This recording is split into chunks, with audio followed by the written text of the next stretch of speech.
Bacaan Harian Katolik 22 November 2025. Peringatan wajib Santa Cecilia, perawan martir.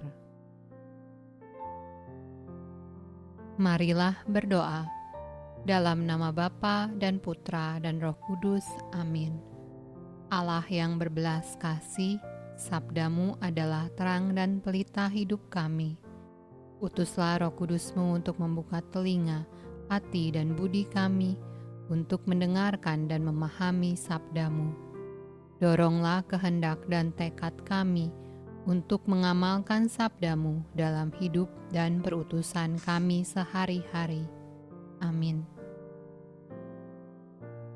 Bacaan dari Kitab Makabe. Dalam pada itu, Raja Antiochius menjelajahi wilayah pegunungan.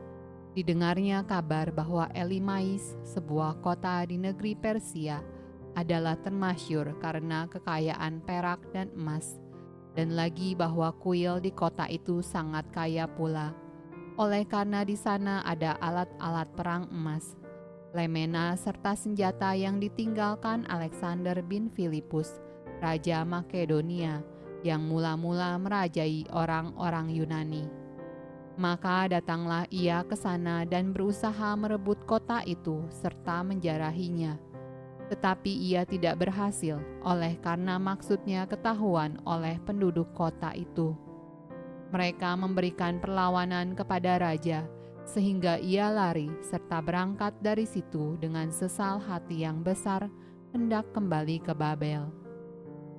Kemudian datanglah seseorang ke daerah Persia, memberitahu raja bahwa bala tentaranya yang memasuki negeri Yudea sudah dipukul mundur, dan khususnya bahwa Lisias yang maju perang dengan bala tentara yang kuat telah dipukul mundur oleh orang-orang Yahudi yang bertambah kuat karena senjata, pasukan dan banyak barang rampasan yang diperoleh mereka dengan diambil dari tentara yang telah mereka kalahkan.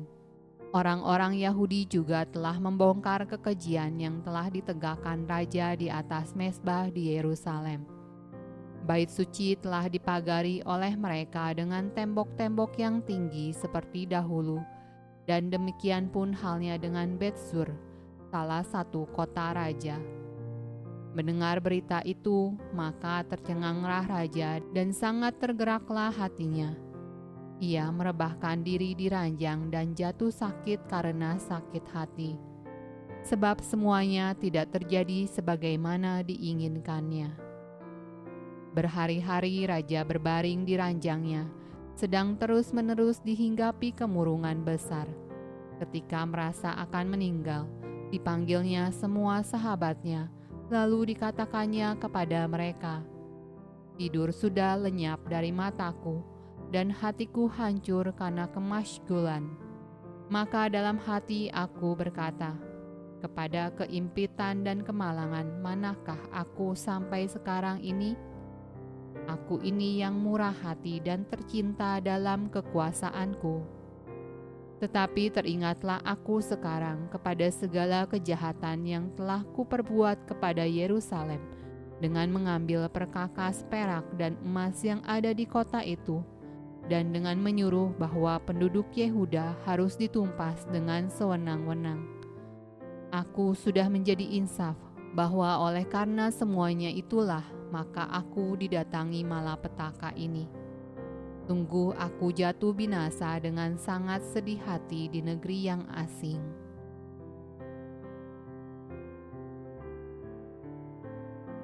Mazmur tanggapan dari kitab Mazmur. Aku mau bersyukur kepada Tuhan dengan segenap hatiku. Aku mau menceritakan segala perbuatan-Mu yang ajaib. Aku mau bersukacita dan bersukaria karena Engkau, bermazmur bagi nama-Mu, ya Maha Tinggi. Sebab musuhku mundur, tersandung jatuh dan binasa di hadapan-Mu.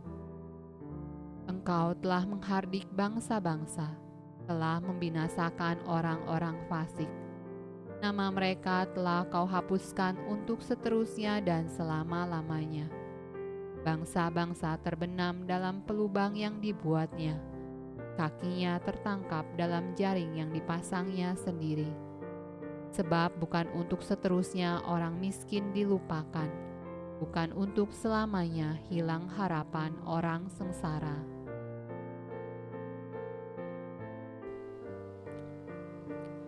Bacaan dari Injil Lukas.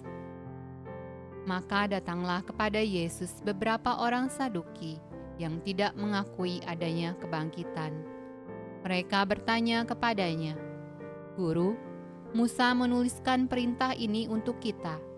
Jika seorang yang mempunyai saudara laki-laki mati sedangkan istrinya masih ada, tetapi ia tidak meninggalkan anak, saudaranya harus kawin dengan istrinya itu dan membangkitkan keturunan bagi saudaranya itu.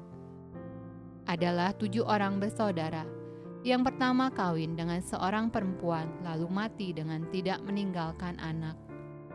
Lalu perempuan itu dikawini oleh yang kedua, dan oleh yang ketiga, dan demikianlah berturut-turut oleh ke-7 saudara itu. Mereka semuanya mati dengan tidak meninggalkan anak. Akhirnya perempuan itu pun mati. Bagaimanakah sekarang dengan perempuan itu? Siapakah di antara orang-orang itu yang menjadi suaminya pada hari kebangkitan? Sebab ketujuhnya telah beristrikan dia." Jawab Yesus kepada mereka, "Orang-orang dunia ini kawin dan dikawinkan, tetapi mereka yang dianggap layak untuk mendapat bagian dalam dunia yang lain itu dan dalam kebangkitan dari antara orang mati, tidak kawin dan tidak dikawinkan. Sebab mereka tidak dapat mati lagi. Mereka sama seperti malaikat-malaikat, dan mereka adalah anak-anak Allah, karena mereka telah dibangkitkan." Tentang bangkitnya orang-orang mati, Musa telah memberitahukannya dalam nas tentang semak duri, di mana Tuhan disebut Allah Abraham, Allah Ishak, dan Allah Yakub. Ia bukan Allah orang mati, melainkan Allah orang hidup, sebab di hadapan Dia semua orang hidup. Mendengar itu beberapa ahli Taurat berkata, "Guru, jawabmu itu tepat sekali." Sebab mereka tidak berani lagi menanyakan apa-apa kepada Yesus. Demikianlah sabda Allah. Terpujilah Kristus. Dalam nama Bapa dan Putra dan Roh Kudus. Amin.